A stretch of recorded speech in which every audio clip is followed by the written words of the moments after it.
Hi అండి, welcome to my channel. ఇవాళ మన ఛానల్లో స్టవ్తో పని లేకుండా ఎండతో పని లేకుండా వడియాలను అయితే ప్రిపేర్ చేసి చూపించబోతున్నాను. ఎక్కడా స్కిప్ చేయకుండా ఫస్ట్ నుంచి లాస్ట్ దాకా చూడండి. ఫస్ట్ టైం ప్రిపేర్ చేసినా సరే అస్సలు ఫెయిల్ అవ్వకుండా పర్ఫెక్ట్గా చేసేస్తారు.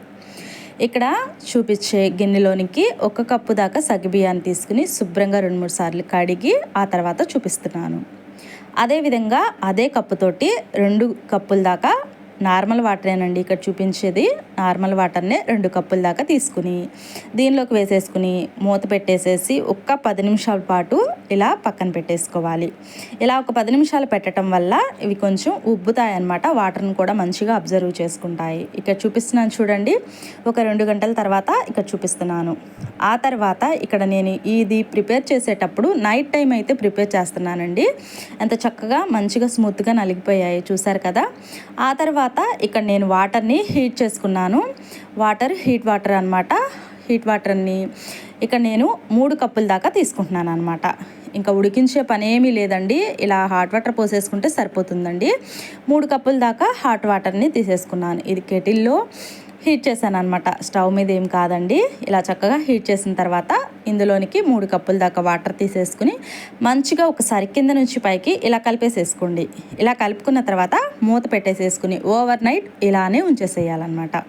ఇలా నైట్ అల్లా ఇలా ఉంచటం వల్ల మంచిగా ఈ హాట్ వాటర్ మంచిగా ఉడికి ఉంటాయన్నమాట. ఆ తర్వాత చక్కగా మార్నింగ్ టైంలో ఈ విధంగా ఇక్కడ చూపిస్తున్నాను చూడండి.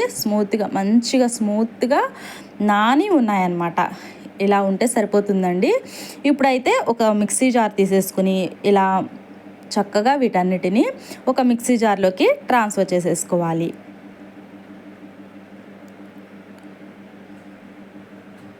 ఇలా ట్రాన్స్ఫర్ చేసేసుకున్న తర్వాత మంచిగా స్మూత్గా వీటన్నిటిని గ్రైండ్ చేసుకోవాలి. టేస్ట్కి తగినంత సాల్ట్ యాడ్ చేసుకోవాలి. ఎందుకంటే సాల్ట్ తక్కువే పడుతుందండి. కొంచెం తక్కువగానే వేసుకుని మంచిగా గ్రైండ్ చేసేసుకోండి. ఇలా గ్రైండ్ చేసుకున్న తర్వాత చక్కగా వడియాలు పెట్టేసుకోవటమేనండి. ఎక్కడా విరిగిపోకుండా పర్ఫెక్ట్గా వచ్చేస్తాయండి. ఫస్ట్ టైం ప్రిపేర్ చేసే వాళ్ళు కూడా ఈజీగా చేసేస్తారు. మామూలుగా నార్మల్గా పెట్టే వడియాల కన్నా ఈ వడియాలు చాలా ఈజీ అన్నమాట.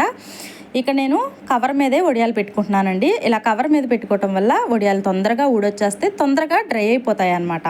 అందుకనేసి చక్కగా వడియాలని ఎంత వీలైతే అంత పలుచగా వేసుకోవచ్చండి. అసలు డౌటే పడాల్సిన అవసరం లేదు. చక్కగా పర్ఫెక్ట్గా వచ్చేసేస్తాయి అన్నమాట. సో కొంచెం మందంగా ఉంటే ఎండటానికి టైం పడుతుంది. ఒక్క రోజులోనే ఎండిపోతాయండి. చక్కగా ఇలా పర్ఫెక్ట్గా అన్నిటినీ ఇలా కంప్లీట్గా గాలి తగిలే ప్లేస్లో అయితే పెట్టేసుకోవాలి. ఇలా పెట్టుకున్న తర్వాత మంచిగా ఇక్కడ నేను ఈవినింగ్ టైం అయితే చూపిస్తున్నాను. చక్కగా చూడండి. ఇక్కడ మంచిగా ఎండిపోయాయి అన్నమాట. వాటంతటికి కొన్ని అయితే ఊడొచ్చేసాయి. కొంచెం మందంగా వచ్చినాయి అలా కొంచెం అతుకుపోతూ వస్తున్నాయి అన్నమాట. అవి కూడా ప్రాబ్లం ఏమీ లేదు. చక్కగా ఇలా తీసేస్తే అలా వచ్చేసేస్తాయి అన్నమాట. చూడండి ఇక్కడ చూపిస్తున్నాను. అన్నిటినీ ఇదే విధంగా తీసేసుకుని ఒక ప్లేట్లోకి ట్రాన్స్ఫర్ చేసేసుకోవడమే. ఆ తర్వాత మంచిగా ఎక్కడ దీనిలో తడి ఏమీ లేకోకుండా చూసుకుని మంచిగా ఒకసారి ఎండలో ఎండబెట్టేసేసుకుని ఒక 2-3 సంవత్సరాల దాకా నిల్వ కూడా ఉంటాయండి. డబ్బాలో స్టోర్ చేసి పెట్టుకున్నామంటే చక్కగా పర్ఫెక్ట్గా కుదురుతాయి. అంటే మామూలుగా వడియాలు చేసేటప్పుడు ఉడికించాలి. ఆ ఉడికించటం సరిగా రాకపోతే కనుక వడియాలు విరిగిపోతాయి అని డౌట్ అనేది చాలామందికి ఉంటాయి. బట్ ఈ వడియాలకు మాత్రం అలాంటి డౌట్ ఏమీ పెట్టుకోవసరం లేదండి. చక్కగా చేసేస్తారనమాట. నాది గ్యారంటీ. అంత ఈజీ అనమాట. దీన్ని ఒకసారి ట్రై చేసి చూడండి. ఎంత ఈజీనా అనుకుంటారు. ఎన్నైనా సరే ఇదే క్వాంటిటీతో ఇంకా రెట్టింపు చేసుకుని మంచిగా ఇలానే పెట్టేసుకోవటమే. ఇవి 1-2 సంవత్సరాల దాకా నిల్వ కూడా ఉంటాయండి. ఇప్పుడు డీప్ ఫ్రై చేసుకోవడం మీకు ఇక్కడ చూపిస్తున్నాను చూడండి. స్టవ్ మీద కళాయి పెట్టుకుని డీప్ ఫ్రై సరిపడా ఆయిల్ తీసుకోవాలి. ఆయిల్ తీసుకున్న తర్వాత ఇందులోనికి ప్రిపేర్ చేసి పెట్టుకున్న వడియాల్ని ఇందులోకి యాడ్ చేసేసుకోవాలి. వేయంగాలి ఎంత చక్కగా పొంగాయో చూసారు కదా. మీరు కూడా ఒకసారి అయితే డెఫినెట్లీగా ట్రై చేయండి. ట్రై చేసి మీకు ఎలా కుదిరిందో కామెంట్ సెక్షన్లో కామెంట్ చేయటం అస్సలు మర్చిపోకండి. మరి ఇంకెందుకు ఆలస్యం, వీడియోకి ఒక లైక్ చేయండి. లైక్ చేసి పక్కనే ఉన్న బెల్ ఐకాన్ని క్లిక్ చేసినట్లయితే నేను పెట్టే వీడియోస్ అన్నీ మీకు నోటిఫికేషన్ ద్వారా అందుతూ ఉంటాయన్నమాట. సో కొత్త వాళ్ళు కనుక చూస్తున్నట్లయితే మన ఛానల్ని తప్పకుండా సబ్స్క్రైబ్ చేసుకోండి. మరి మీకు వీడియో నచ్చే ఉంటుంది అనుకుంటున్నాను. వీడియోకి లైక్ చేయటం అస్సలు మర్చిపోకండి. చూసారు కదా పొంగుతూ ఎంత మంచిగా ఎంత పర్ఫెక్ట్గా వచ్చేసాయో. మీరు కూడా ఒకసారి డెఫినెట్లీగా ట్రై చేయండి.